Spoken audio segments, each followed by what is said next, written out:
তার মধ্যে 1,17,000 টাকা ঢুকে গেছে। বাকিটা প্লাস্টিক বর্জ্যে সাজবে পর্যটন কেন্দ্র, দূষণ রুখতে নয়া দিশা পূর্ব মেদিনীপুরের।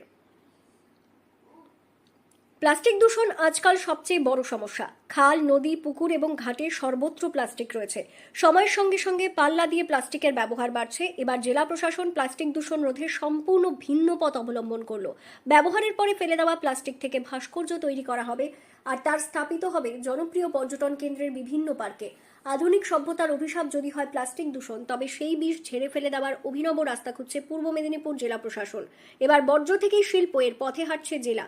ব্যবহারের পর ফেলে দেওয়া প্লাস্টিক আর পরিবেশের বোঝা হবে না, বরং তা হয়ে উঠবে নজর কাড়া ভাস্কর্য। যে ফেলে দেওয়া প্লাস্টিককে সেটা আমরা আবার রিইউজ কিভাবে করতে পারি এবং মানুষকে আরো কি করে সচেতন করতে পারি তার একটা প্রচেষ্টা হচ্ছে। কি করা হচ্ছে?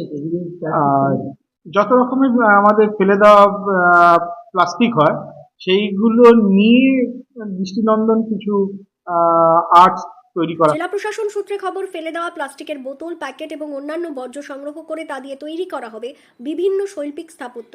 এই ভাস্কর্যগুলি স্থাপন করা হবে দীঘা, মন্দারমণি বা হলদিয়ার মতো জনপ্রিয় পর্যটন কেন্দ্রের বিভিন্ন পার্কে।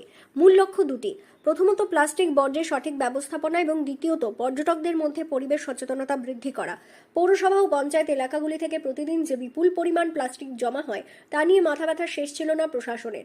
সাধারণ পদ্ধতিতে এই প্লাস্টিক নষ্ট করা কঠিন এবং পরিবেশের জন্য মারাত্মক ক্ষতিকর, সেই কারণেই সৃজনশীল ভাবনা।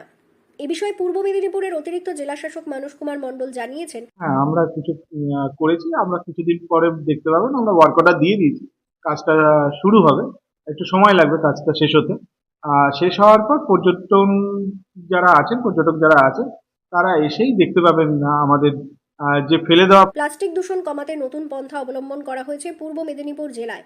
প্লাস্টিক থেকে গড়ে উঠবে ভাস্কর্য। একটি বিশাল প্লাস্টিকের তিমির প্রতিকৃতি বা কোনো প্রাকৃতিক দৃশ্য যদি প্লাস্টিক বর্জ্য দিয়ে তৈরি করে পার্কের সামনে রাখা হয়, তবে তা পর্যটকদের মনে যেমন কৌতূহল জাগাবে, তেমনি প্লাস্টিকের ভয়াবহতা সম্পর্কে নিঃশব্দে সতর্কও করবে।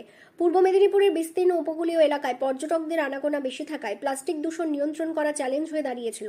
যত্রতত্র চিপসের প্যাকেট বা জলের বোতল ফেলার প্রবণতা দীর্ঘদিনের। ফলে এবার জেলায় প্লাস্টিক দূষণ রোধে একদিকে যেমন সচেতনতার বার্তা, অন্যদিকে ভাস্কর্য তৈরি বর্জ্য প্লাস্টিক থেকে।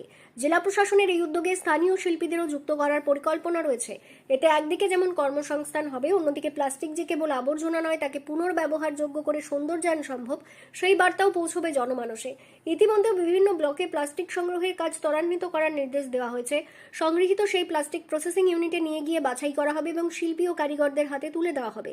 প্রশাসনের আশা, এই মডেল সফল হলে শুধু জেলা নয়, রাজ্যের কাছে প্লাস্টিক মোকাবিলা এক অনন্য নজির সৃষ্টি করবে পূর্ব মেদিনীপুর। পূর্ব মেদিনীপুর জেলার তমলুক থেকে সৈকত শের রিপোর্ট, লোকাল 18 বাংলা।